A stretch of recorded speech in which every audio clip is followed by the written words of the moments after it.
Pèlerines et pèlerins, gens de grand chemin, bonjour. Je suis Jacques Cloutot, le cofondateur des éditions du Vieux Crayon, et je vais répondre à Apolline et Tristan dans le podcast qu'ils ont créé. Et nous allons tâcher de passer ensemble un excellent moment.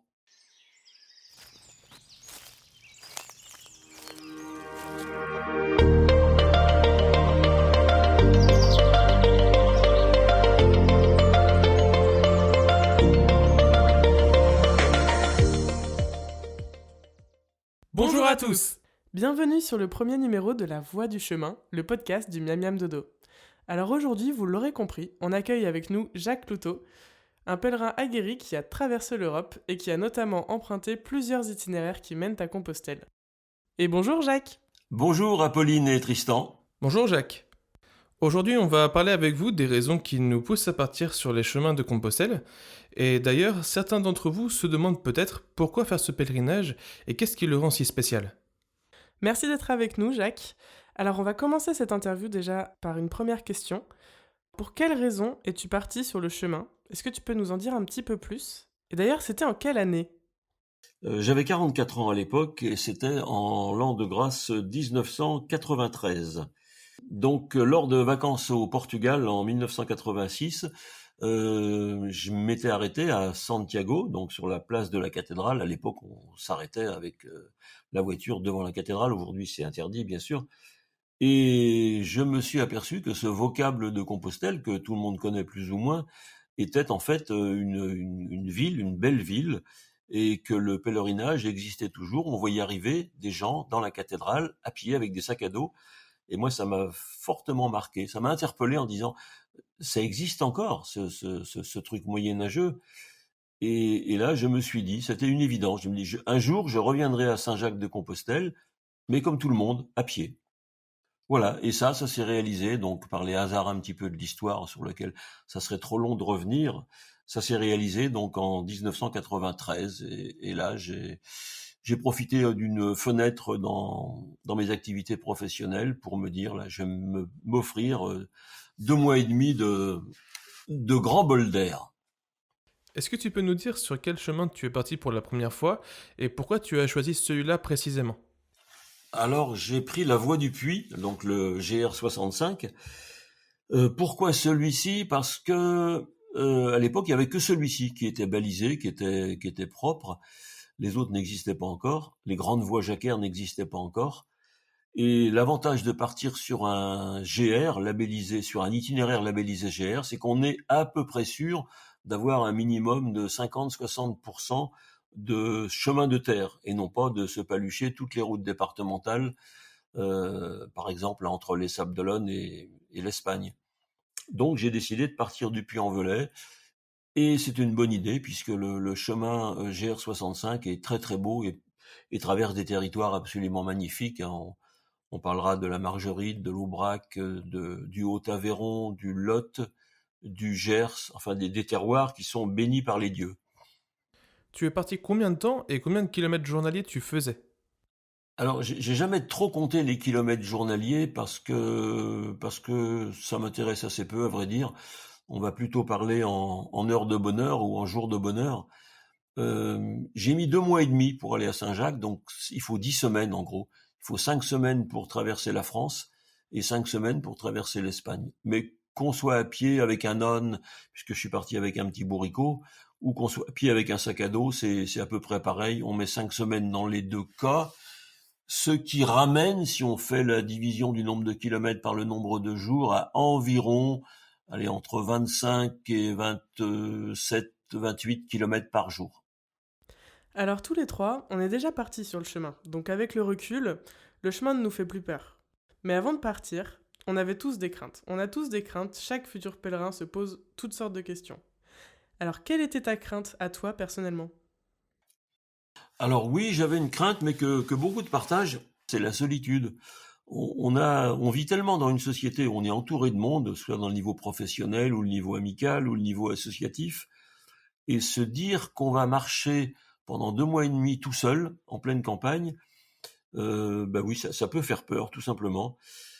Et en fait, c'est une peur tout à fait irraisonnée, puisqu'on n'est jamais seul, en fait. Sur ce chemin, il y a beaucoup, beaucoup d'autres marcheurs, d'autres pèlerins, et on passe beaucoup de temps à marcher avec des collègues de rencontre. Oui, j'imagine que dès le premier soir, dès la première nuit, tu avais déjà rencontré du monde. Alors le premier jour, non. Non, non, là par contre, ça a été l'immense et grande solitude sous des trompes d'eau. Mais les autres jours après, oui, j'ai commencé à rencontrer quelques pèlerins et je bivouaquais. Je bivouaquais, donc effectivement le soir, j'étais beaucoup plus tout seul. Mais ça, par contre, c'est ce que je recherchais. J'adore dormir en pleine forêt sous la tente le soir. Donc ça m'arrangeait bien, ça. Alors pour ceux qui ont peur de la solitude, je vous rassure, donc Jacques a fait son chemin en 1993. À l'époque, les chemins de Compostelle sont encore peu développés et il y a peu de monde sur le chemin. Le chemin de Compostelle s'est nettement développé depuis et la fréquentation y est nettement plus importante ces dernières années, surtout sur le GR65.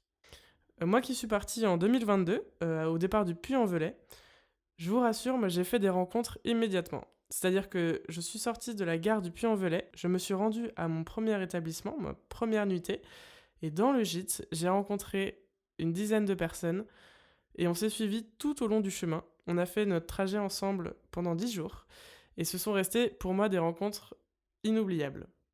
C'est vrai qu'aujourd'hui, le chemin, c'est avant tout des rencontres, une passion humaine, et qu'au fil des jours, au fur et à mesure du pèlerinage, on a cette sensation de liberté qu'on recouvre petit à petit. D'ailleurs, est-ce qu'on pourrait te demander comment tu t'es senti toi dans tes premiers jours lorsque tu as commencé ton pèlerinage et dans quel état d'esprit tu étais lorsque tu marchais? Alors ça, c'est ce qu'on appelle le bonheur simple. C'est-à-dire que lorsqu'on est en chemin comme ça pour un si long trajet, on a quelques besoins qui sont très primaires. On a besoin de manger, de boire un peu d'eau, de se reposer, de dormir et de se laver. C'est à peu près tout. Donc tout se résume à très peu de choses et on goûte toutes ces choses-là, on les recherche et on a besoin de plus rien d'autre en fait. Donc si je dirais l'état d'esprit, c'est la redécouverte d'une vie simple où on n'a pas de soucis. On a juste à marcher, manger, boire, se laver et dormir. Et c'est du bonheur, tout simplement. Alors ça c'est sûr, c'est du bonheur. Est-ce que tu veux bien nous raconter ce qui reste ton meilleur souvenir sur le chemin? Je dirais la chose qui frappe beaucoup de pèlerins, beaucoup de marcheurs sur ce chemin, c'est la multiplicité des rencontres. En fait, on rencontre sur ce chemin, en l'espace de quelques semaines de marche, plus de gens qu'on a rencontrés dans toute sa vie. Des gens de tous les milieux, de toutes les origines, de tous les âges. Et puis, comme on est à pied, bien boueux, tous les deux, eh ben, on discute, on partage une pomme, un morceau de saucisson, un café. Et c'est cette immensité des rencontres qui donne une ambiance particulière sur ce chemin. Et là, tous les pèlerins le disent lorsqu'ils reviennent, quoi. Et le deuxième souvenir extraordinaire, ben, c'est la forme physique. Une fois qu'on a, au bout d'une semaine, 10 jours, une fois qu'on a éliminé les petites tendinites et les crampes, la redécouverte de muscles complètement oubliés, ben, tout va bien, quoi. En fait, la machine marche bien. Donc on s'aperçoit qu'on est capable de marcher quasiment 30 km par jour et que ça ne pose aucun problème, qu'on est fait pour ça en fait. Donc voilà, c'est pas le meilleur souvenir, mais c'est l'impression générale, oui, qui prévaut sur ce chemin. Est-ce que tu peux nous raconter une anecdote qui t'a particulièrement marqué et qui t'a servi un petit peu de fil conducteur toute ta vie et qui te reste en mémoire? Alors j'en ai deux qui m'ont énormément marqué, oui. Je me souviens d'un endroit quelque part dans la Margeride, et là j'avais dormi dans un gîte parce qu'il tombait des trompes d'eau et il n'y avait pas de place, mais on s'est retrouvé à deux pèlerins là, couchés sur des petits matelas dans la cuisine. Et bon, on s'est mis dans les sacs de couchage et puis moi je m'apprêtais à m'endormir. Et tout d'un coup, j'ai cet homme avec lequel j'avais à peine parlé, qui était de l'autre côté de la table, sur le carrelage, et qui s'est mis à me parler. Il me parlait à moi, en fait, il parlait tout seul, il me parlait, je sais pas trop. Il m'a parlé de son fils qui était disparu. Et j'ai senti une immense douleur chez cet homme et l'envie, le besoin de partager cette douleur. Voilà, c'était dans le noir absolu et là on se rend compte à quel point le fait de parler, pour lui en tout cas, ce soir-là, je pense que c'était très important. Peut-être que c'était la première fois depuis des années qu'il parlait à quelqu'un de cet enfant disparu. Ça, c'est une anecdote qui m'a énormément marqué. C'est vraiment l'humain qui prime sur le chemin. C'est ça, c'est exactement ça, ouais. Et j'en ai une seconde anecdote, mais qui est devenue une anecdote beaucoup plus tard. J'avais rencontré un Allemand à la sortie de Burgos, un Allemand qui faisait 2 mètres de haut avec un sac à dos de 30 kilos. Et moi, j'avais une tendinite qui me faisait tirer la patte, ce qui fait que je marchais très lentement, mais il a été attiré par mon bourricot et il s'est mis à côté de moi. On a marché un peu, on a parlé et il m'a expliqué que son compagnon de marche venait d'être pris par une tendinite violente et rapatrié sanitaire en Allemagne. Et lui se retrouvait tout seul à continuer ce chemin dont ils avaient partagé le rêve à deux. On a parlé un peu, on s'est assis sur un espèce de banc de béton là sur le bord du chemin, là où les tracteurs normalement chargent les marchandises. On a partagé, comme font tous les pèlerins, un bout de chorizo, un peu de pain et puis un petit bout de fromage. Et puis il est reparti. Il est reparti. Et 10 ans plus tard, j'ai reçu une lettre de cet homme. Il avait découvert un de mes livres à l'abbaye de Conques, il avait reconnu la photo, et donc il a eu mon adresse, et il m'a envoyé une lettre pour m'expliquer que, en fait, je lui avais tellement remonté le moral ce matin-là, que c'est grâce à moi qu'il était parti et qu'il avait continué jusqu'à Saint-Jacques. Alors qu'on avait juste partagé une pomme et un bout de chorizo. Voilà. C'est une belle histoire. De l'importance d'écouter les gens et de parler avec les gens. Oui, je pense que tout est dit. Et qu'est-ce qui fait selon toi que le chemin de Compostelle est si différent des autres sentiers de randonnée? Et pourquoi c'est si particulier Compostelle? On s'aperçoit que depuis 12 siècles, il y a des centaines de millions de gens qui ont marché sur ce même chemin, là où aujourd'hui on pose nos pieds. Et c'est un chemin un petit peu magique. On a l'impression quelquefois qu'on n'est pas seul en fait, qu'il y a toutes ces présences invisibles de tous ces gens qui ont marché avant nous et qui sont peut-être toujours là et qui nous accompagnent. On parle beaucoup sur le chemin comme on dit, de faire confiance. Lorsque les gens partent sur le chemin, au début, ils ont tendance à vouloir absolument résoudre tous les problèmes. Et puis les vieux pèlerins, ceux qui ont déjà de l'expérience, leur disent « Mais laisse tomber, lâche prise, t'as pas de pain, c'est pas grave. Dans 2 heures, tu vas trouver quelqu'un qui aura du pain ou une boulangerie, t'inquiète pas. Lâche prise et fais confiance. » Voilà, donc et ça, c'est une ambiance que tous les pèlerins, enfin beaucoup en tout cas de pèlerins, ressentent d'une manière tout à fait étrange sur ce chemin, quelle que soit leur croyance religieuse. On se posait aussi la question sur ton pèlerinage, sur tout ce que tu as pu faire et sur les milliers de kilomètres que tu as pu parcourir. Est-ce que sur ces longs trajets que tu as pu faire, il y avait des chemins ou des étapes qui t'avaient plus marqué que d'autres et que tu préfères toi en tant que pèlerin? Oh là, ça va être un peu bateau, ce que je vais dire, mais il faut juger le chemin sur l'ensemble. C'est vrai que lorsqu'on évoque l'Aubrac, ça fait rêver tout le monde. C'est un paysage absolument magnifique. Mais la traversée du Gers est également très belle. Et la traversée du Lot est absolument splendide, au point que je m'y suis installé quelques années. On rencontre des paysages qui sont vraiment très beaux, des terroirs qui sont absolument magnifiques. Et c'est ce que beaucoup de nos amis étrangers, les Américains notamment, ont de la difficulté à comprendre. C'est que lorsqu'on fait le chemin de Compostelle en traversant la France, tous les jours, on change de vallée. Donc les maisons sont différentes, la couleur des toits est différente, les pierres ne sont pas les mêmes, le vin n'est pas le même, l'apéritif qu'on boit n'est pas le même, les spécialités gastronomiques ne sont pas les mêmes, et le paysage, la végétation n'est pas la même. Et ça change absolument tous les jours. Donc c'est une multiplicité des paysages. Et sur l'Espagne, c'est un petit peu différent, puisque là on a quand même la traversée de la Meseta qui est très très longue. Mais sinon, on retrouve également une grande diversité de paysages. Et c'est l'ensemble qui fait la beauté du chemin. C'est cet ensemble. Il y a le paysage, il y a l'ambiance du paysage, il y a la beauté des petits villages. Et puis il y a le fait qu'on se sent de plus en plus en forme physique lorsqu'on approche de Santiago. Et ça aussi, ça joue beaucoup dans l'espèce d'euphorie qu'on ressent. Qu'est-ce que tu retiens de ton premier pèlerinage? Alors, je vais employer le terme d'une immense respiration. Une immense respiration, quoi. On est tous pris dans le travail, dans la famille, dans les enfants, dans les vies associatives. Et bon, on vit comme ça, on vit pas à 100 à l'heure, mais on vit quand même souvent assez speed.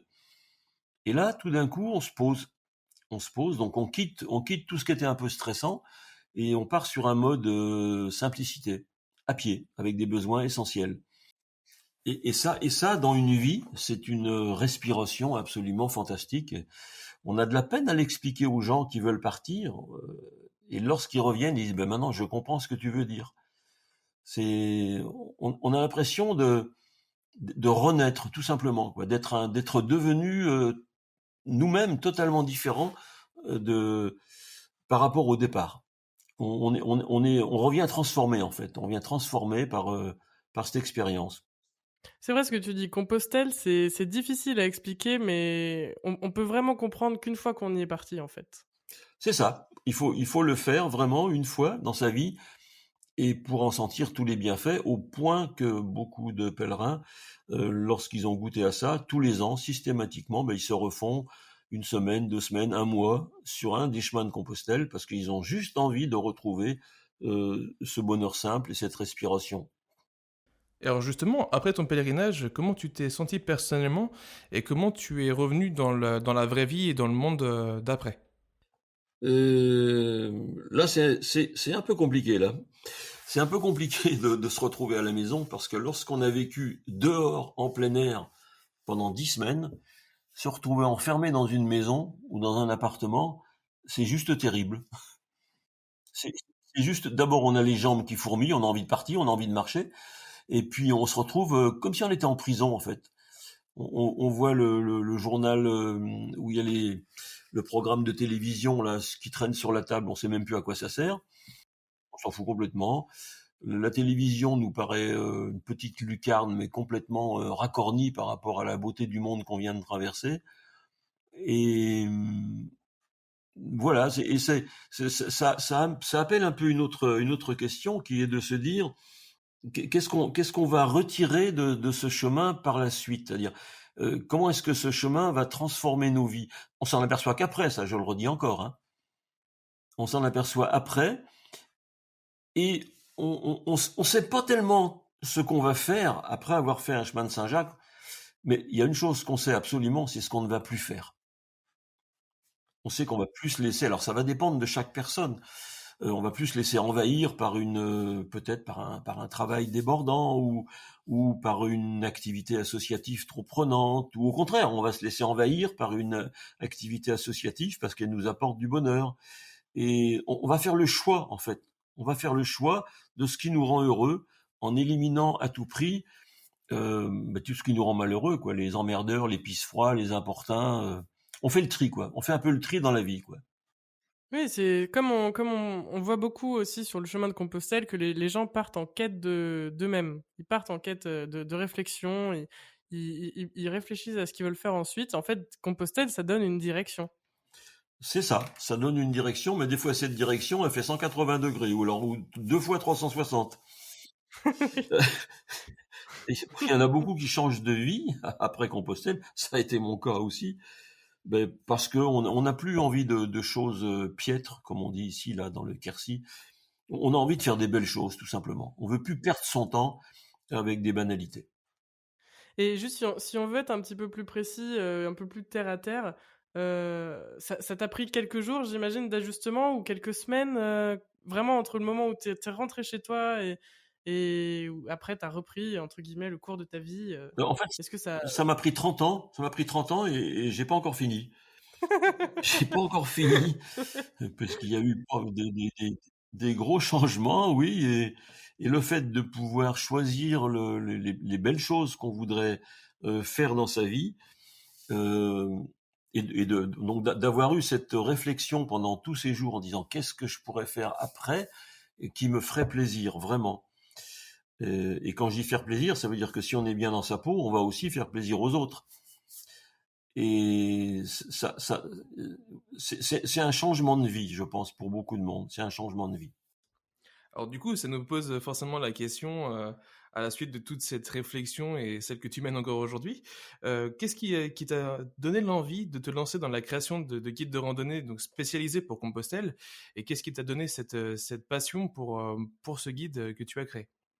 Alors, quand je suis revenu de Saint-Jacques, j'avais mais absolument jamais eu l'idée un jour d'écrire un topo guide quelconque, quoi. Ça ne faisait pas du tout partie de mon logiciel. C'est venu par hasard, c'est la rencontre avec un hébergement du chemin de Saint-Jacques, du côté de Figeac, l'auberge de la Cassagnole. Et donc c'était un ami, et à l'époque, je venais juste d'écrire en 1994-95 un topo guide sur le canal de Nantes à Brest. Et le copain m'a dit il faut que tu fasses la même chose sur le chemin de Saint-Jacques. Parce que aujourd'hui, les topo guides qui existent, aujourd'hui, je dis en 1993, sont tous en retard d'une guerre. Ils sont jamais à jour. Et il faudrait absolument qu'il y ait un topo guide qui soit à jour et qui recense l'ensemble des disponibilités pour les pèlerins. Évidemment, il y en a beaucoup moins en 1993 qu'il y en a aujourd'hui. Et voilà, ça a été la naissance du Miam Miam Dodo, tout simplement. Merci Jacques pour ton témoignage authentique et merci à tous de nous avoir écoutés. Merci à vous tous, au revoir, et à tous ceux qui vont partir, bon chemin. On espère que ce podcast vous a plu. N'hésitez pas à partager vos retours et partager cet épisode. On vous dit à très bientôt pour un nouveau numéro de La Voix du Chemin. Ultreya!